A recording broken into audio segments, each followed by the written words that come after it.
A parceria entre John Arias e Germancano começou muito bem em 2025. Os dois já têm ótimos números nesse início de temporada. O John Arias com 3 assistências em 6 jogos e o Germancano com 5 gols em 7 jogos. No caso do Germancano, gente, é o segundo melhor início dele de temporada pelo Fluminense.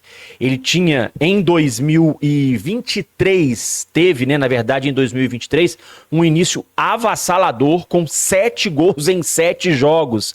Assustador o Cano no início de 2023 e ao longo da temporada, né? Chegou a 40 gols naquele ano.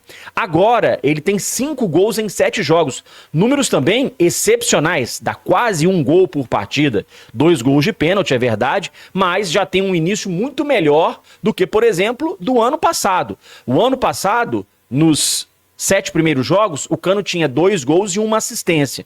E depois, ao longo do ano, o Cano foi caindo de rendimento e marcou apenas 7 gols em toda a temporada. O Cano já tem, nesse início de ano, quase o mesmo número de gols que ele fez em 2024 inteiro. E começa muito bem o ano. 2022, por exemplo, que é o primeiro ano do Cano com a camisa do Fluminense, nos 7 primeiros jogos ele só tinha 2 gols. Em 2024 tinha 2 e em 2023 7 gols, como eu disse, é o segundo melhor início de temporada do Germancano com a camisa tricolor. Já o John Arias, gente, se a gente levar em consideração a participação dele direta em gols, os números são iguais aos do ano passado. O ano passado, que foi o melhor início do Arias, ele tinha 3 participações diretas em gols do Fluminense nos seus 6 primeiros jogos. Foram 2 gols e 1 assistência, aqueles 2 gols justamente contra a LDU que deram o título da Recopa Sul-Americana para o Fluminense. Esse ano ele não marcou gol ainda, mas já deu 3 assistências, 2 assistências inclusive no último jogo diante do Nova Iguaçu, né? E o Fluminense acabou vencendo o jogo por 2-0.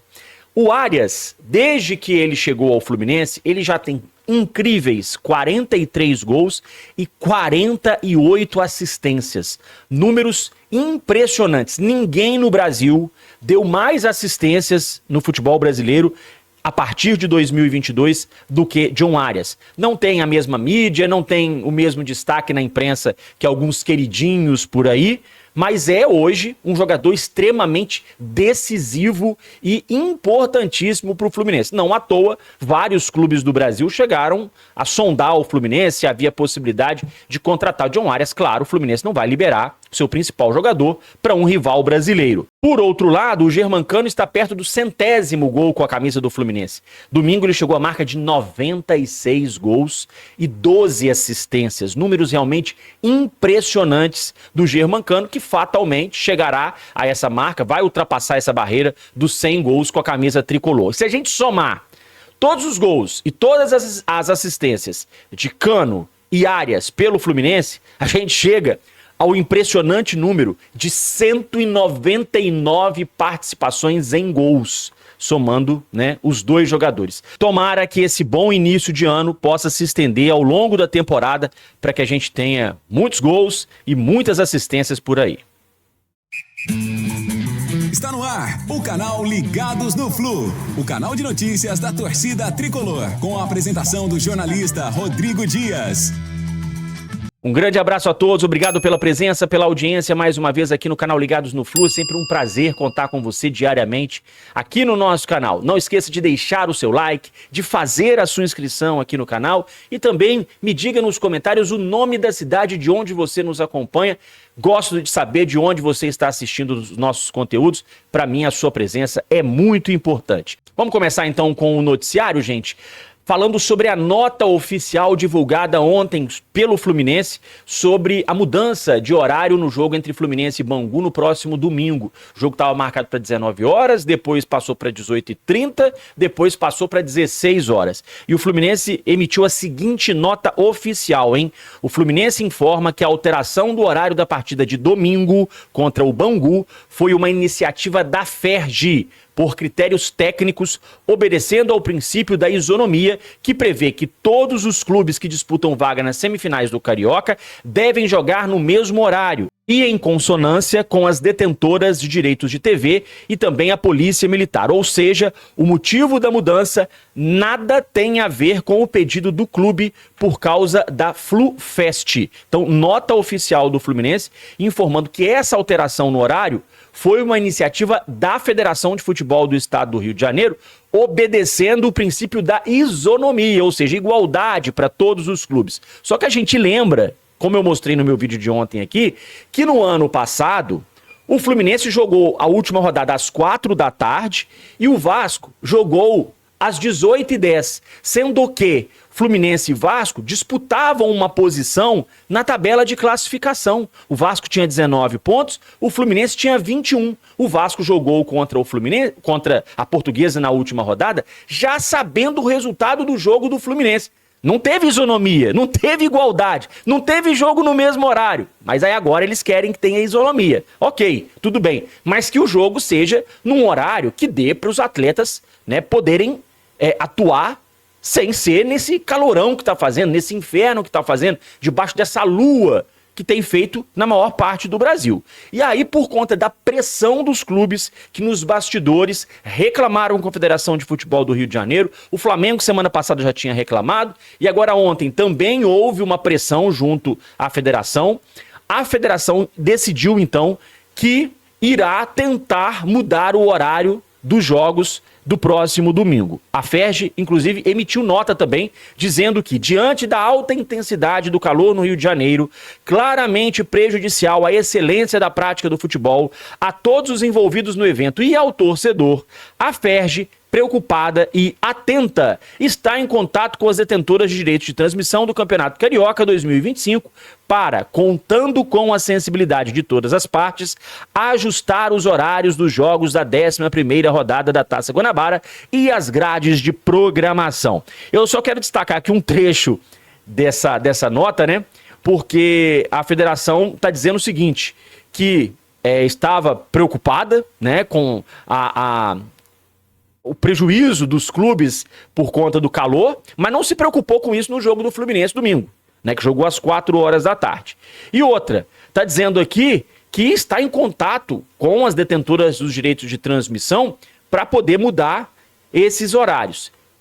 O curioso é que semana passada o Flamengo reclamou na segunda-feira que não queria jogar no horário de 4h30 contra o Vasco, que era muito calor, que era prejudicial aos atletas, e no mesmo dia, rapidamente, eles conseguiram mudar o horário. O Flamengo, bastou o Flamengo reclamar e, num instante já passaram o jogo do Flamengo para 9h30 da noite. Agora tem essa novelinha aí para poder alterar os horários da última rodada do Campeonato Carioca. Como eu disse, nos bastidores os clubes reclamaram e a FERJ solicitou, então, à TV Globo e a Bandeirantes essa mudança nos horários. O grande problema, gente, é que as emissoras elas têm uma programação já pré-definida. E aí tem questão de comercial X entra em tal horário, comercial Y entra em outro horário, tem tudo isso. E cada horário na televisão ela tem um valor diferente para o anúncio. Um anúncio que passa na hora do jogo, ele tem um valor. Um anúncio que passa na hora da novela tem outro valor. Um anúncio que passa na hora do principal jornal da casa tem outro valor. Então, a tabela de preço dos comerciais, ela altera de acordo com o horário e com a sua programação. Então, essa mudança do horário do jogo para a televisão, ela não é uma coisa assim muito simples, né? Dá para fazer, tá? Não é nada assim também fora do comum, não. Dá para fazer, dá para ajustar. Mas, né, você tem que ali reorganizar toda essa questão da distribuição de comerciais, horários, programação, enfim, é uma coisa mais complexa.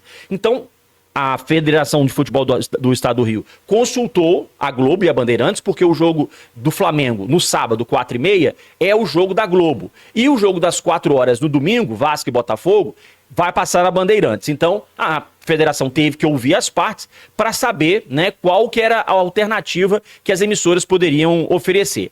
As emissoras ofereceram algumas opções para a Federação, que repassou essas opções para os clubes. E agora os clubes vão decidir qual que é a escolha melhor para que esses jogos possam ter os seus horários reagendados e os jogos serem num horário com menos calor, que seja 5h30, que seja 6 horas, que seja 6h30, mas que, né, seja um horário onde o sol não esteja a pino, como foi o jogo de domingo entre Fluminense e o Nova Iguaçu. E ainda hoje, nesta terça-feira, a gente deve ter uma definição sobre essas mudanças na última rodada do Campeonato Carioca.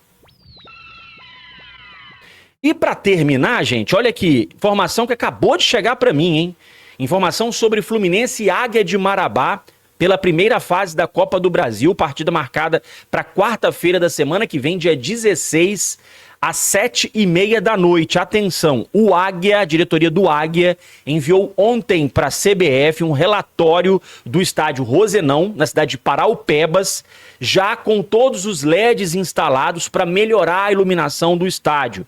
E agora o Águia aguarda apenas o ok da CBF para poder confirmar a partida no estádio Rosenão.